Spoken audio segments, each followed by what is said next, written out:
Truth on Display has banners for sale for their members which, among other things, want to challenge evolution. I've never actually responded to a banner before. So, banner. That's your play. I've responded to many videos and web pages, even a few radio comments, but never a banner. I'm always up for something new. Quiet, you. Anyway, let's check this banner out. Yes, we get it. The Hulk's name is Dr. Banner. Look, I'm just trying to explain something. Can you put the original banner up, please? Alright, so let's see what this banner has to say. What are the odds?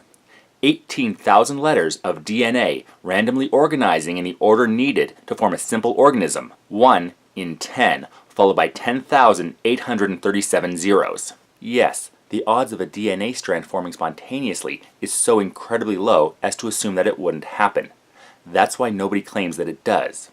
However, simpler, shorter, and less stable RNA molecules have a much better chance of forming on their own.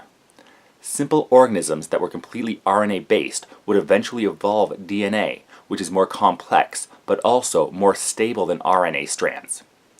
Evolution, the guess-and-check process of the natural world, would make the odds of a better way to store genetic data an almost certainty. Do you believe that there is a cause to the order of the universe? If not, do you believe that chaos plus time equals order? In the long run? No. Eventually, entropy will occur, and the universe will experience heat death. However, natural forces, like gravity, will work against chaos. Gravity will attract hydrogen molecules together to form stars, which in turn will create more complex elements. This, again, is only a temporary thing.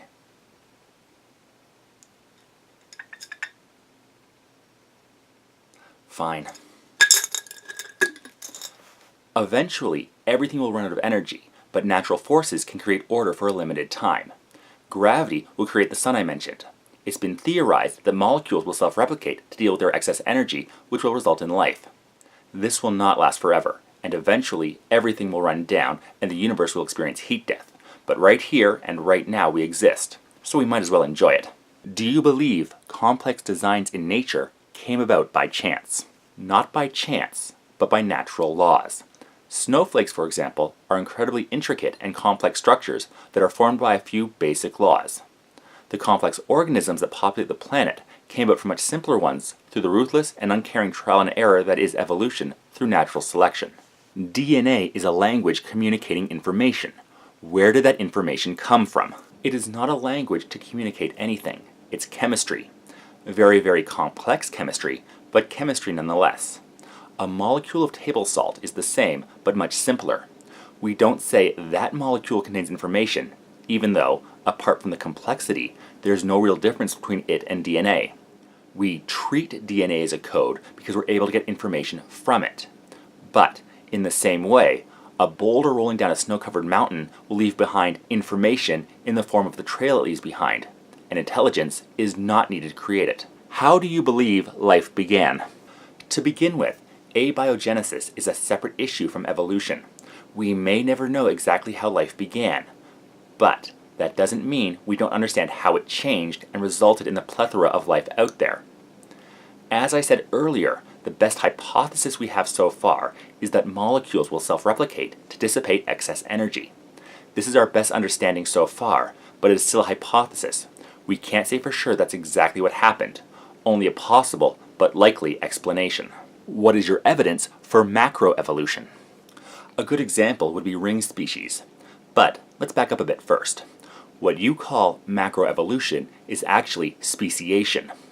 Speciation is when separate lineages of an organism have diverged so much that the different lineages are no longer able to breed viable offspring.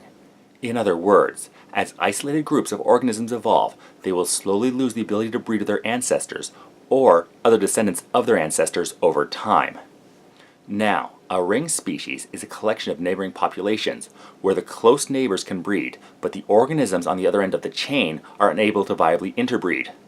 For example, there are the loris gulls, where groups 1 and 2 can breed, 2 and 3 can breed, and so on, but groups 1 and 7 are not able to. This indicates that the ancestors of these organisms would have lost the ability to breed with their geographically further descendants as, over time, they genetically diverge. Mutations decrease useful genetic information. Do you believe that with enough time, this trend is reversed? That question doesn't even make any sense. The random nature of mutation can cause a change in a genome that can have more, less, or different information in it. Sometimes losing a feature makes a creature more fit for its environment. If a change is beneficial to an organism, it will be passed on to that organism's offspring. If it's detrimental to that organism, said creature will have less of a chance to breed. Over time, the beneficial mutations will add up enough to create a new species. How do you count 4 formations of fossils? Like this. 1, 2, 3, 4. Well, that one was easy. Really? Oh. My bad. How do you account for the formation of fossils? There are several ways that a creature can become fossilized, but the most well-known fossilization is if a creature dies in the right environment, it can become buried. The soft tissues will dissolve and decompose, and the sediment above it will turn to rock. As the bones and other hard material eventually decay, they are replaced with minerals that will seep in, a process known as petrification. Why have the hypothesized millions of transitional fossils never been found? We have found numerous transitional fossils. By comparing the geological time and location of where these fossils were found, you can literally trace out the changes from where one species will branch off, or transition, into a new species. Here's only a partial list.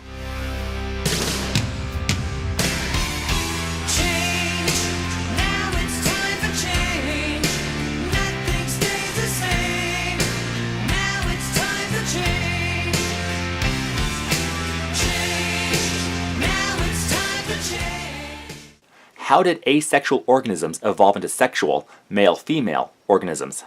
Genetic transfer. Very simply, organisms would trade genetic information. For example, there are paramecia, which reproduce by fission, but also exchange genetic information. This would cause more rapid evolution than a simple asexual reproduction at the expense of needing multiple organisms to continue a genetic lineage. In other words, asexual creatures could breed more efficiently, but sexual creatures could diversify more. As the creatures using genetic transfer evolved, they developed specialized organs to aid in breeding. This resulted in the different roles of male and female. Why are evolutionists so determined to prevent young people from hearing this material? For the same reason, we don't teach that gravity is caused by people being pushed down by invisible gnomes. Uninformed people who feel that evolution is a threat to their worldview are using misinformation like this to confuse and discredit a valid scientific theory. Yes, science should be questioned, but questions like this could, and should, be easily answered before designing and putting up your banners. Since your questions are easily answered, you are creating a false dichotomy by insinuating that they, in any way, disprove evolutionary theory. You know what? I'm going to set you up with a gimme.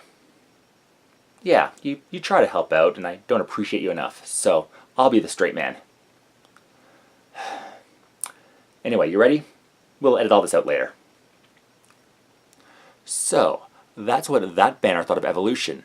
I wonder what a different banner thinks of theism. And I will not be bullied by that.